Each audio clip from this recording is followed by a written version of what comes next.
দেখছেন সবার খবর, সবার নজর, বার্তা এক নজর। পৌরসভায় অস্থায়ী কর্মচারীদের বিক্ষোভ। নিয়মিত মাইনে হয় না, নির্দিষ্ট সময়ে বাইরে কাজ করতে হয়, পিএফ গ্র্যাচুইটি চালু হয়নি সহ বিভিন্ন দাবি নিয়ে শ্রীরামপুর পৌরসভার সামনে বিক্ষোভ দেখালে সাফাই বিভাগের অস্থায়ী কর্মচারীরা এরপরই পৌরপ্রধানের সাথে দেখা করে অভিযোগ জানানো হয়। মাইনে হয় কিন্তু কোনো মাসেই 15, 16, 17, 18 তারিখের আগে হয় না। আজকে না, আমরা পার্মানেন্ট না, ক্যাজুয়াল। চেয়ারম্যান কি বলেছে? চেয়ারম্যান বাবুকে বলে আমরা হয়ে গেছি, দীর্ঘদিন ধরে বলি, ওনারা শোনেন, আর কিছু হয় না, এইভাবেই চলবে।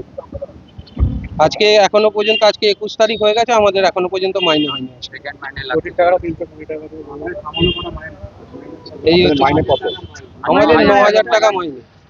কতদিন ধরে কাজ করছেন? আমাদের প্রায় 4 বছরের কাছাকাছি কাজ। এক্সট্রা কাজ করে, এক্সট্রা ওয়ার্ক হয় রবিবার সানডেতে, কিন্তু আমরা তার পয়সা এই 4 মাস 5 মাস হয়ে গেল এখনো পর্যন্ত পাইনি। আপনার নাম? আমার নাম সুখদেব দাস। আপনার নাম? শ্যাম সাহা আমাদের নাম। দেখো আমরা ছোট বাচ্চা নিয়ে থাকি, সাধারণ মানুষ আমরা, কিন্তু আপনি এটা আইসিকে চিঠি করবেন, আজকেই চিঠি একটা লিখবেন, আপনি করে দিয়েছি। কি হয়েছে বলুন? ঘটনাটা হয়েছে, যখন এটা দিচ্ছিল আমি বলছি দেখো আমার ড্রেনের ওপর দিয়ে তুমি পাঁচিল দিও না, ড্রেনের ওপর দিয়ে জোর করে দিয়েছে, বলছে তোর কিছু করার থাকলে তুই করে নিয়ে গেছি। কে বলেছে এটা? এটা তো অরুণ সাধুকা। অরুণ সাধুকা। ওটা তো লাট্টু কাউন্সিলর। হ্যাঁ, আমার দেবাশিস সাধুকা নাকি? ওনাকেও বলেছি, রিপোর্ট করেছিলাম, কোনো কথাই শোনেনি। তারপর ওপর বাড়ি করেছে, তো বলেছি তাও শোনেনি।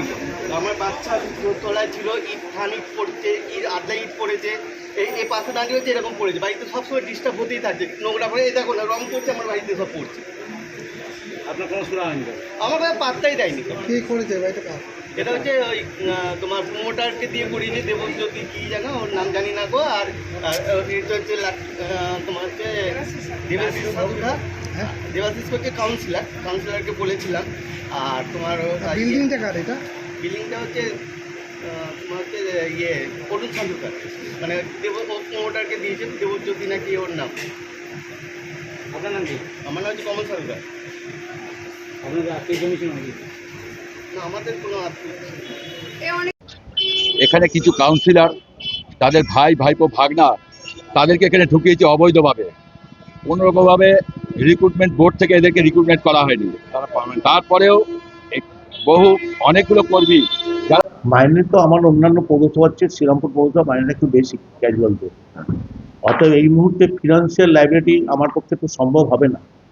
বাড়াতে তো আমিও বলতে পারি, তাদের যদি অনেক বেশি বাড়ি দিয়ে আমিও খুব খুশি এবং আমার নামে জয়ধ্বনি দেবে, কিন্তু আমাকে তো রোজগারটা চিন্তা করতে হবে, যাদের পেমেন্টটা করা যায়। অর্থাৎ সেদিকে যদি আগামী দিনে সরকার সেইভাবে এগোয়, আমরাও সরকারের সঙ্গে কথা বলবো। এই সবে উনি জয় হয়েছে, ফর্ম হয়েছে, আগামী দিনে আমরা এমএলএর সঙ্গেও কথা বলবো। আমরা সম্ভবত খুব তাড়াতাড়ি ওনাকে ইনভাইট করবো আসার জন্য, আমাদের সমস্যাগুলো বলবো। তো সমস্যা যেটা আছে, কোনো বসে আলোচনার মধ্যেই হবে। স্টাফ লাগবে, ফিনান্সিয়াল অবস্থা আছে, সব লাগবে, সেদিন দেখা যাবে। একটা বিষয়ে অভিযোগ করা হচ্ছিল যে শহরের বিভিন্ন জায়গায় দীর্ঘদিন সময় ময়লা পড়ে থাকে, ময়লা তো পড়ে থাকবে, আবার তুলে নেওয়া হয়, পড়বে সঙ্গে সঙ্গে তুলে। ধরুন আমি পরিষ্কার করে গেলাম, তারপর কেউ যদি ফেলে দেয়, এটা আমি কাউকে দোষারোপ করছি না, এটা হয়ে ঠিক আছে, নিশ্চয়ই আমরা তুলে নেবো, সেটা কোনো অসুবিধা নেই। সেটা আমাদের নলেজে এলে বা আমরা দেখলাম তুলে নিই। আমাদের ওখানে আমিন আছে, যারা কাজ দেখে তারা করে, তুলে নিই, তাতে কোনো অসুবিধা নেই।